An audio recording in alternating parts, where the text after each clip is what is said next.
G'day guys, welcome to Rumble's Fishroom.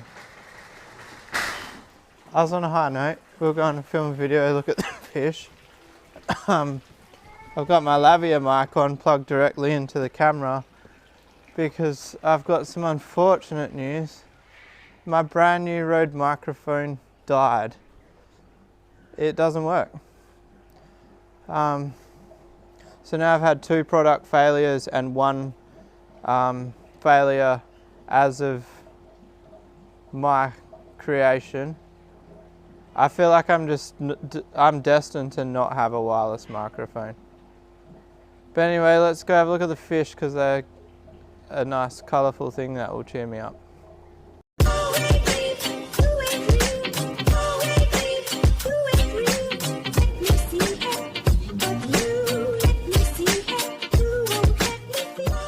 Alright guys, so we'll start here. If you don't know, salmon-tailed catfish, couple of hybrids, Oscars, red devil, giant gourami, and a stingray.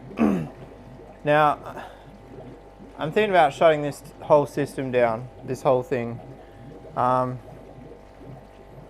know whether I'll get rid of it or just shut it down for a bit while I'm in a bit of a quiet stage of the hobby. The problem is, so there's 3 fish in there I wouldn't sell because they're hybrids, so I'd have to cull them or find a home for them. And then the giant gourami, I can't bring myself to sell it. Everyone else in there I don't really care if I sell it or not. It would be sad to see the red devil go, he's like the oldest fish on the channel. Yeah, but anyway, I want to shut that down. I want to shut these down. Flowerhorn fry go in the fish room. The blackworm culture, not sure yet. Dimmy comps, I'm not sure whether I want to get rid of them or move them into the fish room, but I want to shut that tank down.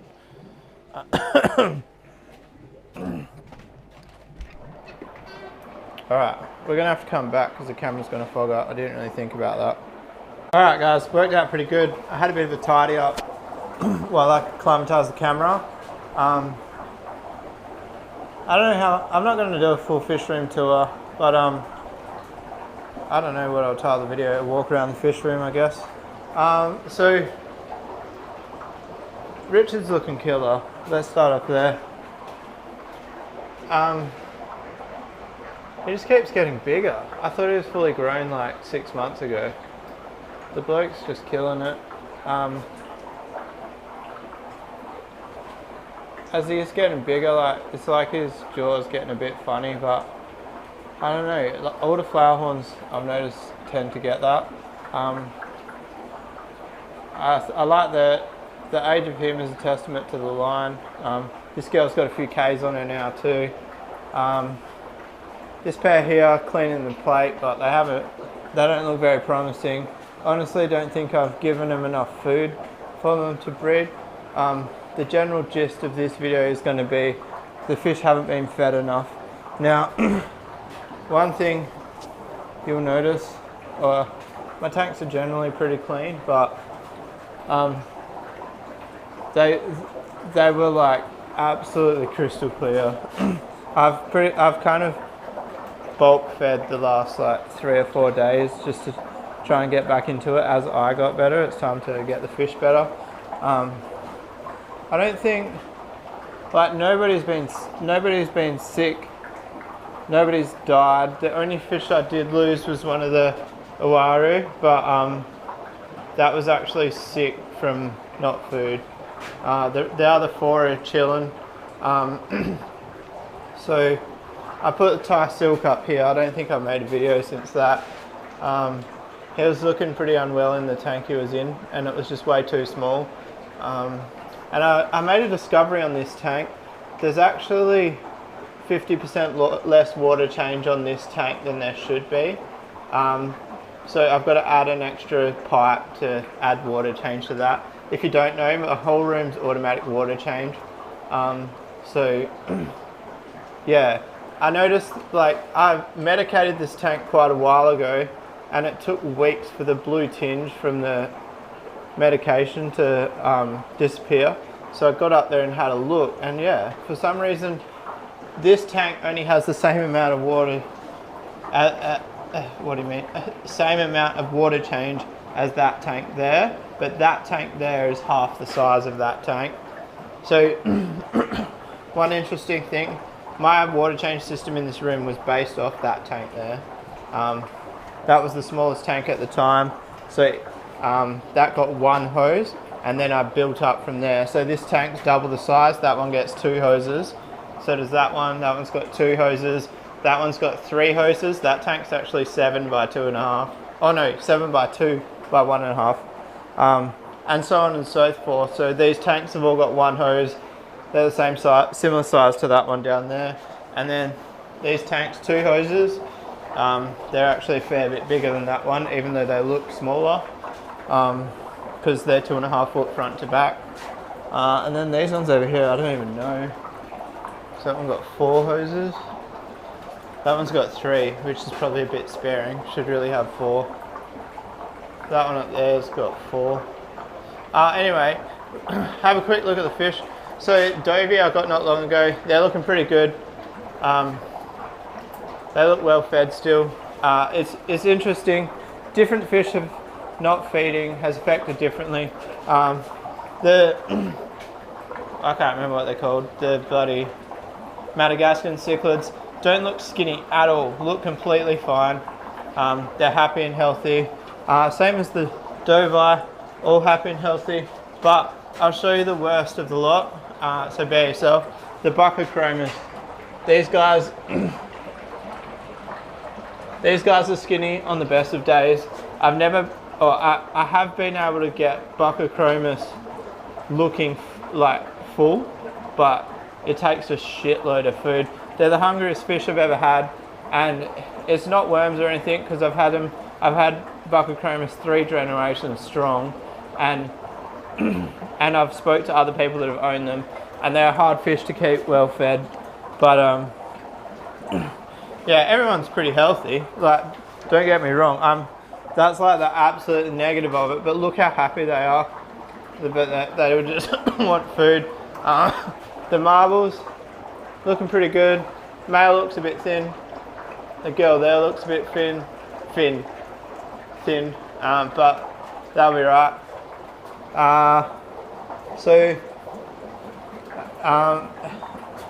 I guess I'll tell you a bit of a plan here. I'm going to condition these fish up, and a lot of them are going to be going. The Travessa Reds, they look completely fine. That one there looks a little bit slim. But yeah, happy as Larry. When I say I didn't feed them, it was probably, there was like a 3-week period where I fed them on average once a week, maybe twice a week.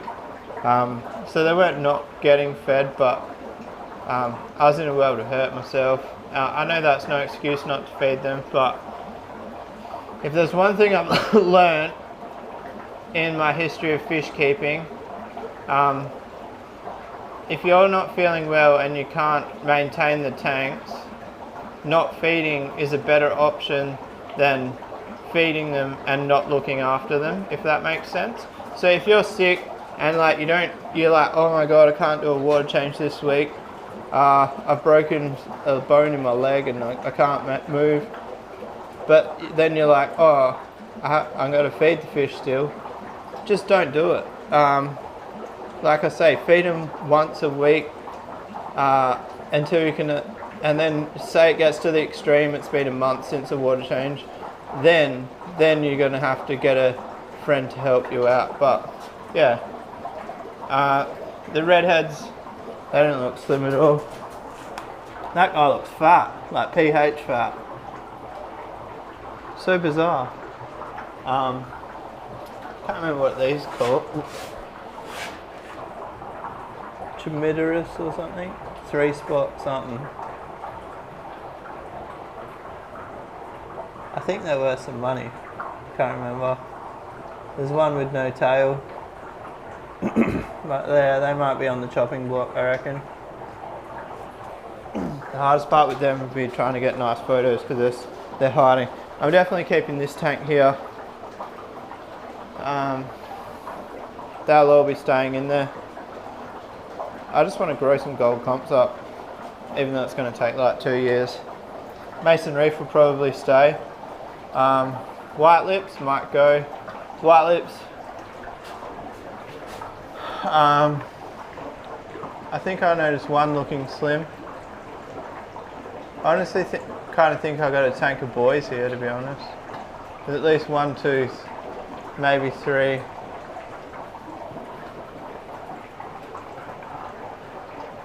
Definitely a male dominant tank. That might be a girl there.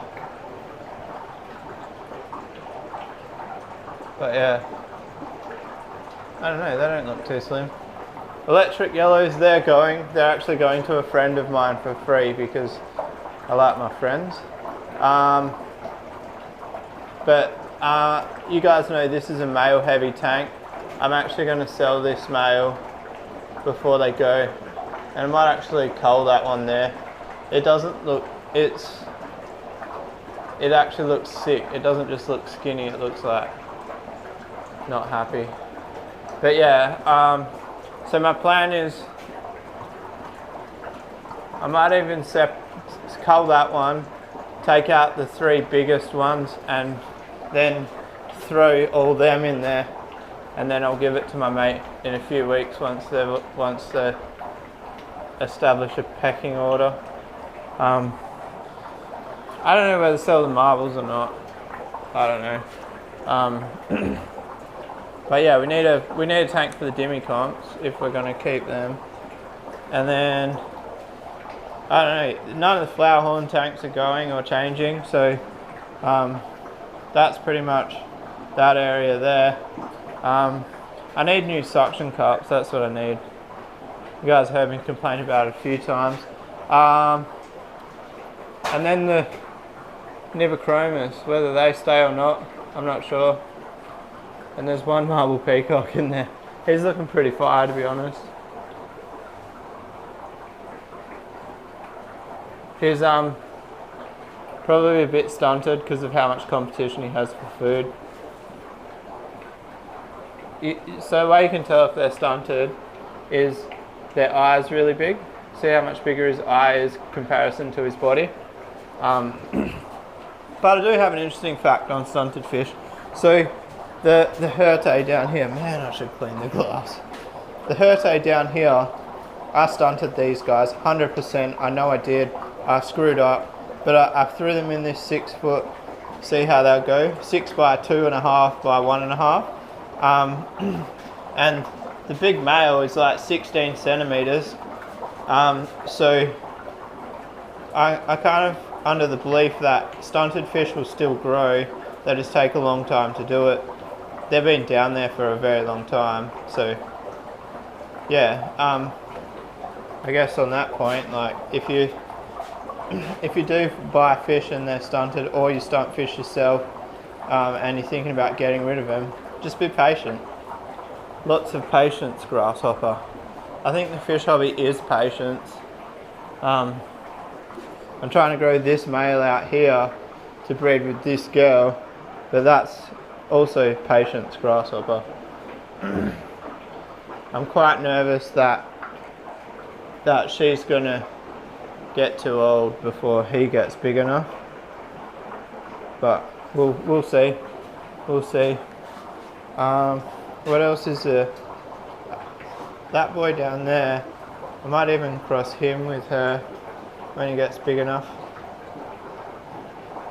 See how he grows up. And then like all the fry tanks are pretty chillin'. I haven't got any little fry, and I kind of done that for a reason. I kind of knew the spot was disappearing a bit, and there's no point in breeding fry unless you're unless you're like committed, because they need feeding 2 to 3 times a day, and if I can't do that, there's no point in like stripping mouthfuls. But I'll get back into it. So what will happen now, hopefully, in my theory, nice heavy feeds. So I have to, one thing, not heavy feeds, frequent feeds. One thing is they've been fed lightly, so it means the sponge filters won't have a great deal of bacteria. So I need to establish that bacteria to get the heavy feeding going. But basically, once I ramp it back up, hopefully we get a few mouthfuls. There's one down in the Herte tank, I think, which is actually for a mate who wants some fry. I've got to strip that. But yeah, and then if I start stripping some fry, if anybody's got a fish room, you know, stripping fry or breeding fish of any substitute, that equals motivation. The better are doing alright. Oh, I literally say that as that one's swimming upside down.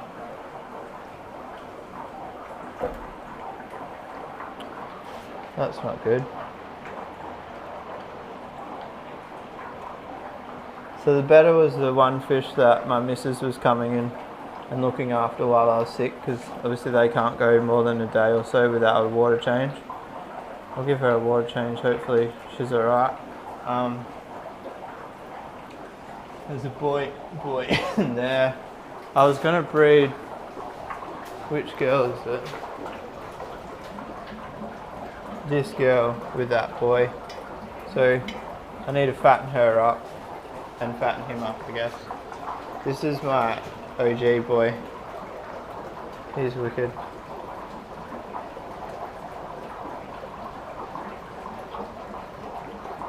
Such a cool fish.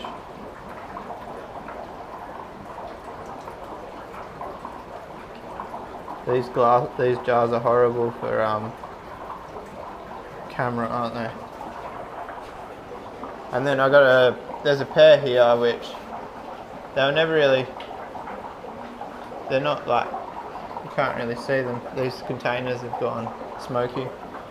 They're not very high quality. These ones were like kind of given to me. I bought that girl and that boy, and the guy gave them to me. But even though they're not as high quality, they're still the same bloodline. So there's definitely room to breed. Well, like, not room to breed. What I mean is, there's the opportunity to breed them, and they throw good genetics. You know what I mean? Anyway, guys, I'm gonna wrap that video there.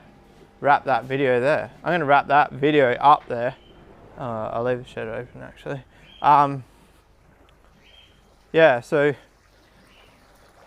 I don't know what the plan is for the rest of the week. I guess we'll find out as it happens. I gotta finish the pool fence at some stage.